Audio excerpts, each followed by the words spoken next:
Vamos a leer del 1 al 5, de ahí vamos a ver si seguimos o nos detenemos ahí por unos minutos.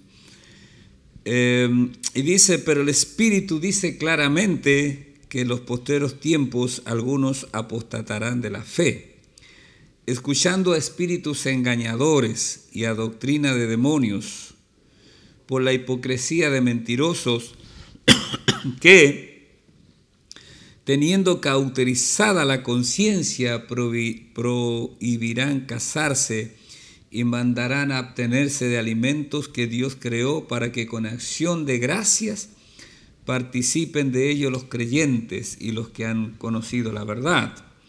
Porque todo lo que Dios creó es bueno y nada es de desecharse si se toma con acción de gracias. Porque por la palabra de Dios y por la oración es santificado. Dios bendiga esta palabra en nuestros corazones. El apóstol dice que el Espíritu, cuando habla del Espíritu, ahí está hablando del Espíritu Santo. Porque el Espíritu Santo es quien da testimonio y quien guía a la iglesia, ¿no es cierto?, a través de la palabra y el testimonio que él tiene. El apóstol Juan dice que la unción, hablando acerca del Espíritu Santo, enseña todas las cosas. El apóstol está viviendo esta experiencia acá y dice que es el Espíritu. No sabemos si vino una unción especial en ese momento mientras escribe, pero algo sucede de tal manera que hay una revelación que lleva al apóstol Pablo a marcar esta palabra, ¿verdad?, en los corazones de los hermanos que la recibieron ahí en el siglo I y también a nosotros hoy día en este siglo presente. Pero el Espíritu, y mire, dice que el Espíritu dice claramente, eso es interesante, porque entonces cuando Dios habla con claridad, ¿verdad? Habla con claridad, dice que el Espíritu habla claramente. ¿Y qué habla claramente el Espíritu? Que los postreros tiempos, hermanos, son estos tiempos. De partida ya cuando estaba hablando el apóstol Pablo, ya eran los postreros tiempos. Es como si desde, si nosotros habláramos de una línea de tiempo, ¿verdad? Aquí los postreros tiempos son el final acá y hace ya 2000 años que caminamos casi al borde, ¿no es cierto?, de los tiempos. Eso es lo que el apóstol está diciendo. Y dice que en estos postreros tiempos, que obviamente para nosotros es más fuerte porque cada día estamos más cerca de su advenimiento, cada día estamos más cerca de la venida y el regreso de nuestro Señor Jesucristo, ¿ya? Dice que algunos apostatarán de la fe. Algunos apostatarán de la fe. Amén. Apostatarán de la fe. La apostasía es algo, hermano, que está ahí siempre o ha estado siempre cercana a la iglesia, ¿ya? La apostasía entonces se define como la deserción, la rebelión, abandono, retirada o separación de aquello a lo que antes se ha acercado. Por eso entonces, hermano, la apostasía no tiene que ver con gente que no conoce al Señor, sino que tiene que ver con gente que conocemos a Cristo, que hemos tenido una experiencia real con Jesucristo. Apostatar significa cortar la relación salvadora de uno con Cristo o apartarse de la unión vital con Él y la verdadera fe en Él, ¿ya? Y así que la apostasía personal es posible solo para los que primero han tenido la experiencia de salvación, regeneración y renovación del Espíritu Santo. Hay hermanos nuestros que creen que una persona que vuelve atrás nunca conoció al Señor, pero si hablamos del sentir de la palabra apostasía, hermanos, entonces nos da toda la razón al creer que personas que conociendo a Cristo no le honraron, no lo siguieron, no lo sirvieron y escucharon otra palabra que los alejó de ellos, ¿ya? Hay algo que se llama apostasía teológica, es decir, el rechazo de todas o algunas de las enseñanzas originales de los apóstoles y principalmente del Señor Jesús, ¿ya? Entonces, la apostasía es volver atrás es dejar, ¿no es cierto?, lo que yo creía para volverme a otra enseñanza, a otra palabra, a otro sentir, ¿ya? Apostatarán de la fe. Cuando habla de fe, ¿no es cierto?, aquí el apóstol no está hablando, hermanos, de fe, ¿no es cierto?, esa fe que a usted le lleva a creer que Dios sana a un enfermo, ¿verdad? No habla de eso, ¿ya? Sino que habla de las verdades cristianas, ¿ya? La fe describe las enseñanzas esenciales de la fe cristiana, ¿ya? Como sea, la fe cristiana dice que Jesús fue concebido por obra y gracia del Espíritu Santo. Mi fe dice eso. Mi fe dice, ¿no es cierto?, que Dios es Dios Padre, Hijo y Espíritu Santo, que es lo que conocemos como la bendita Trinidad. Mi fe dice que el Señor volverá, porque la Escritura lo dice, obviamente. Mi fe está fundada en la palabra del Señor. Nuestra fe dice, hermanos, que somos salvos por gracia. Y esto es un don de Dios. Eso es parte de nuestro caminar por la fe. Y esa es la fe a la cual nos aferramos y en la cual nos movemos y en la cual obviamente debemos permanecer. Entonces cuando dice, pero el Espíritu dice claramente que en los posteros tiempos algunos apostatarán de la fe, no quiere decir que dejaron de creer, sino que lo que creen fue cambiado, lo que creen, ¿ya? El fundamento de lo que ellos creen. ¿Y cómo ocurre esto? Dice que esta gente, hermanos, o estos hermanos, ya escuchan, dice, escuchando a espíritus engañadores. Espíritus engañadores. Lo que nosotros vivimos en el mundo natural, hay una influencia espiritual. Sobre la vida del creyente hay una influencia espiritual que se llama el Espíritu de Dios, el Espíritu Santo. Jesús dijo que el Espíritu Santo nos va a guiar a toda verdad. Jesús dijo que el Espíritu Santo nos iba a enseñar todas las cosas. Jesús dijo que el Espíritu Santo iba a convencer de pecado, de justicia y de juicio. El apóstol Juan dice que la unción que está hablando acerca del Espíritu Santo nos va a enseñar todas las cosas. Pero también sabemos que hay espíritus, ¿no es cierto?, demoníacos que buscan, ¿no es cierto?, hacer errar a la iglesia. El Señor Jesús ya lo dijo, ¿verdad?, que en los postreros tiempos, ¿no es cierto?, iba a haber engaños. Ahí en Juan capítulo 24, ¿ya?, que iba a haber engaño. Y el engaño, hermanos, y esta doctrina de demonios, digamos así, está desde el principio. Nosotros encontramos en Génesis, porque está la palabra de Dios, que Dios dice, que Dios habla, que Dios ordena. Pero encontramos en el capítulo 3 de Génesis, versos 4 y 5, que la mujer se encuentra con la serpiente, que le habla, y sabemos que no es la serpiente, sino que es Satanás, personificado una serpiente. Y cuando le dice, ¿no es cierto?, y le habla, y le enseña otra cosa y extravía sus sentidos a algo diferente, él le dice, no moriréis, sino que sabe Dios que el día que comas de él, de este árbol, serán abiertos vuestros ojos y serán como Dios, sabiendo el bien y el mal. Que le trae una mentira que le seduce a Eva. Y dice Pablo que los sentidos de Eva fueron extraviados y en vez de seguir en lo que Dios dijo y estableció como bendición, ella es seducida por estas palabras demoníacas. Ahí está. ¿Y qué le dice? Dice que ellos serán como Dios. ¿Ha escuchado a alguien por ahí hablar cosas así? Claro que sí. De partida, el mundo actual, lo que es la nueva era, todo lo que dice, usted crea lo que quiera, haga lo que quiera, usted es el amo, usted construye su vida, Usted construye su verdad, su modelo, hágalo como usted quiere. Está bien, eso dicen, porque hay un espíritu de engaño, hay un espíritu de error fuerte, hermanos, en este mundo, doctrina de demonios, ¿ya? Y dice, hermanos, y que son espíritus engañadores, como dije antes.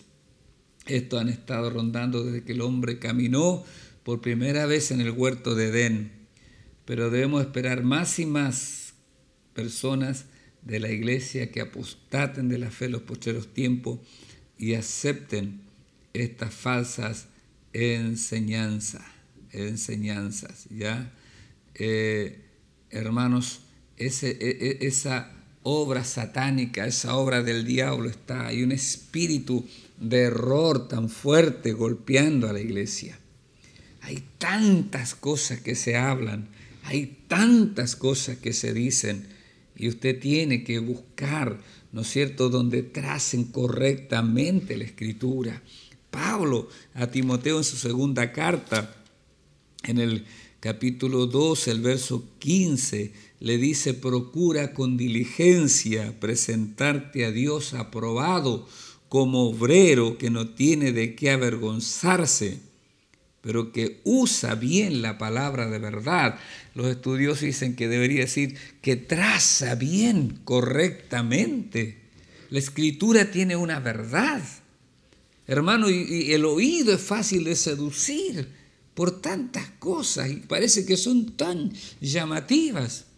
Pero le recuerdo a usted que el diablo también conoce la Escritura y usa la Escritura. Cuando Jesús es tentado por el diablo en el 60 y tantos % de la tentación usa la Escritura. Pero Jesús la traza correctamente, porque conoce la verdad, está establecido la verdad.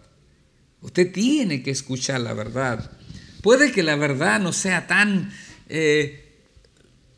como diría, tan llamativa a los sentidos. Porque cuando Eva es seducida, dice, por los sentidos, es seducida por el diablo. Tenga cuidado, sepa lo que escucha, sepa lo que escucha. Es más, es interesante pensar que cuando Pablo le habla a Timoteo, ¿verdad? Cuando dice, procura presentarte a Dios aprobado como obrero que no tiene de qué avergonzarse, está hablando del testimonio. Y lo vamos a ver más adelante acá también, en el verso 12. Usted tiene que saber quién le habla, el fruto que hay en su vida. ¿Qué tipo de vida es esa? Hermanos amados, doctrina de demonios. Y dice, hermanos, que estos demonios o este engaño, hay una naturaleza, cómo se da esto, ¿no es cierto? Y dice, por la hipocresía de mentirosos, que teniendo cauterizada la conciencia, esto describe a los que han apostatado de la fe. Esto sin duda se refiere a los que voluntariamente aceptan la falsedad para justificar su pecado u orgullo, pero también se refiere a aquellos que afirman estar enseñando sobre la Biblia, mientras que solo la usan como un apoyo para sus propias ideas. Yo tengo que buscar lo que la Biblia dice y no querer que la Biblia diga lo que yo quiero decir, porque usted puede tomar ese camino y usted podría llegar al Salmo 14, creo que es, en la parte primera del Salmo, y podría decir usted, no hay Dios, ¿verdad? Porque ahí dice, no hay Dios, pero el contexto después dice, no puedo cortar el verso, dice el necio en su corazón. El necio dice eso, ¿verdad? Entonces, tengo que trazar bien la Escritura. Esta gente llega un momento donde su conciencia es cauterizada. Ya el Espíritu no puede ir más allá con ellos. El Espíritu no puede hablarles más. El Espíritu no puede mostrarle. No hay signos de arrepentimiento porque cayeron en el error. Si hay un espíritu terrible, hermanos, es el espíritu de error, porque esa persona jura que está en la verdad.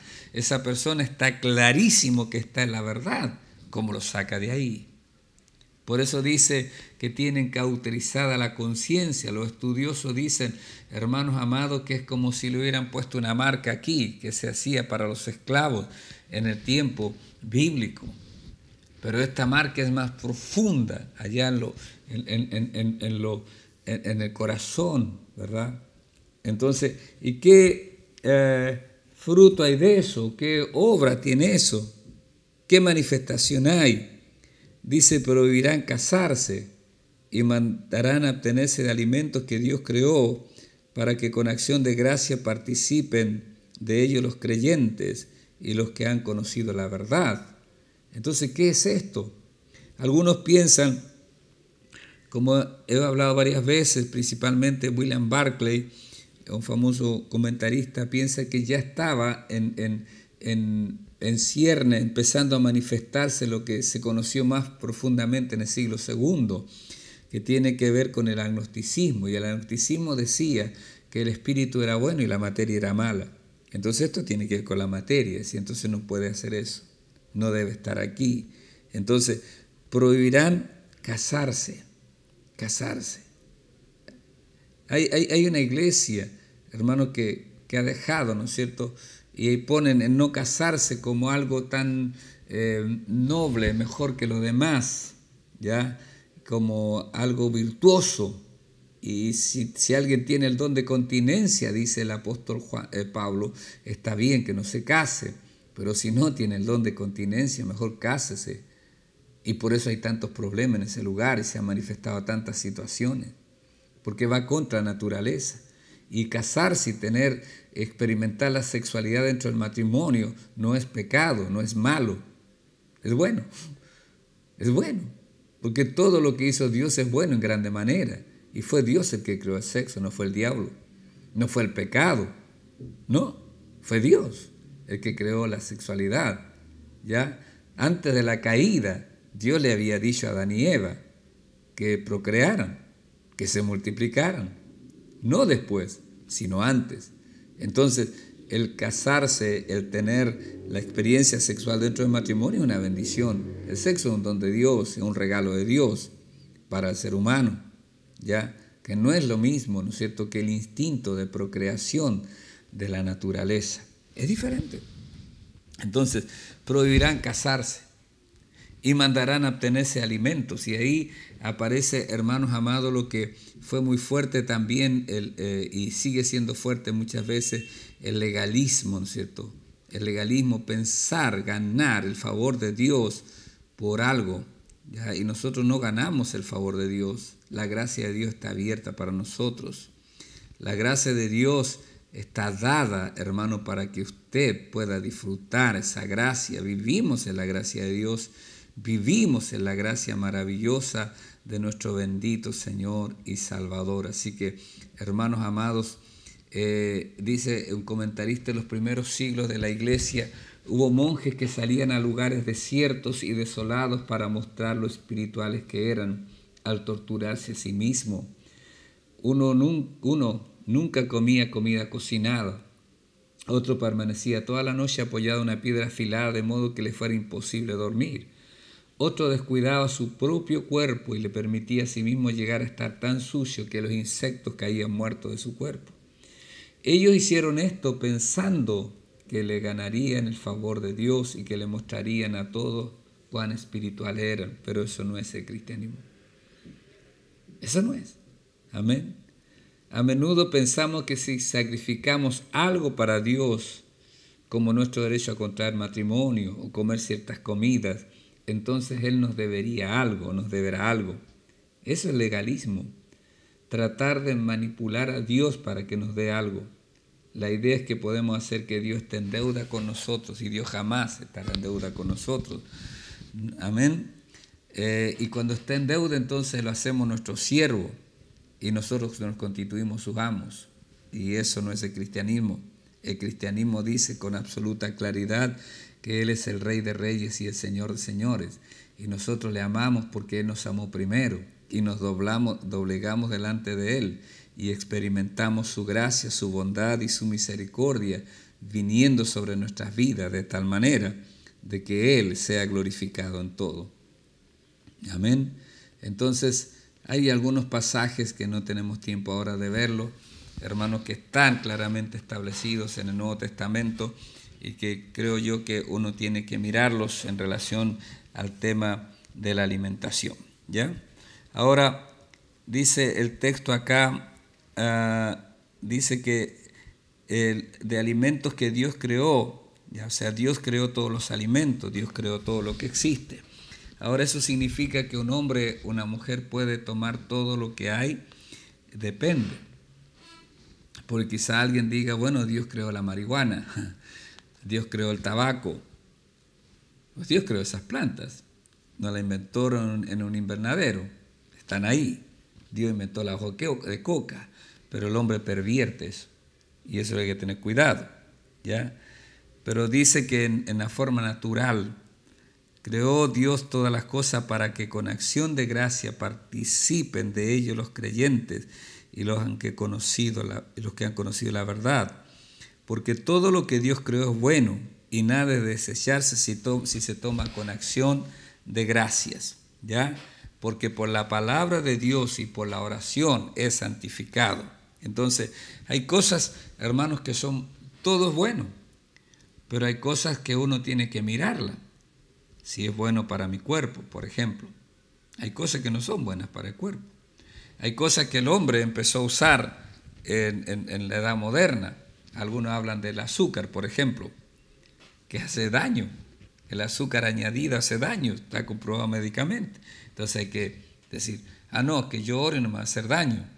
Pero también tienes que ver cuál es el estado natural del azúcar. El azúcar está en todos los alimentos. Entonces, cuando nosotros agregamos algo a eso, ahí complicamos la historia, ¿ya? Dios no creó, por ejemplo, Dios creó la uva, Dios no creó el vino. Claro, Dios creó la uva, pero Dios no creó el pisco. No lo creó el Señor eso es invención del hombre. Entonces, lo bueno, ¿no es cierto?, debe tomarse con acción de gracias, porque nosotros somos agradecidos de lo que Dios nos ha dado. Cuando la gente en su nivel más sencillo come, ¿verdad?, de lo que la tierra le produce, eso generalmente es muy bueno. Nosotros que vivimos en el campo con mi mamá y papá, mis hermanos pequeños, y vivimos también muchas carencias, pobrezas. De repente mi mamá de cualquier cosa natural hacía algo para comer. Y mis papás hasta muy adentrada edad no tenían problemas de salud prácticamente. Y eso es maravilloso, porque lo que Dios creó es bueno. El hombre ha pervertido cosas de Dios. Por eso dice, todo lo que Dios creó es bueno. Cuando Dios terminó, dijo, y vio Dios que era bueno en gran manera, y nada de desecharse si se toma con acción de gracias. Lo que Dios creó, no lo que el hombre ha sacado como subproducto de él, porque lo que el hombre saca como subproducto, generalmente, hermano, está manchado con otras cosas. Esta gente decía que no se podía comer carne, que no se podía hacer esto otro, que no se podía disfrutar nada. Pero hermanos, cuando Dios creó a Adán y Eva en el primer pacto, le dice que de las hierbas y la fruta podían comer. Cuando Dios trae el diluvio sobre la tierra y le habla a Noé, ahí Dios amplía, ¿no es cierto?, todo, y dice que también pueden comer de todo animal. Y lo entrega, ¿no es cierto?, la creación para manutención del hombre también. Porque todo lo que Dios creó es bueno y nada de desecharse si se toma con acción de gracias, porque por la palabra de Dios y por la oración es santificado. Cuando usted se siente a la mesa, siempre dé gracias a Dios. Siempre dé gracias a Dios por lo que tiene, ¿verdad? por darnos el privilegio de compartir una mesa, pensando también que es un privilegio enorme tener abundancia. La mayoría de los hogares hoy día tienen abundancia de pan, de comida, y tenemos problemas con el peso. Pero hay lugares en el mundo donde ese privilegio no está a plenitud. Pero gracias a Dios que lo tenemos y debemos dar gracias al Señor. No escuchemos espíritus ajenos.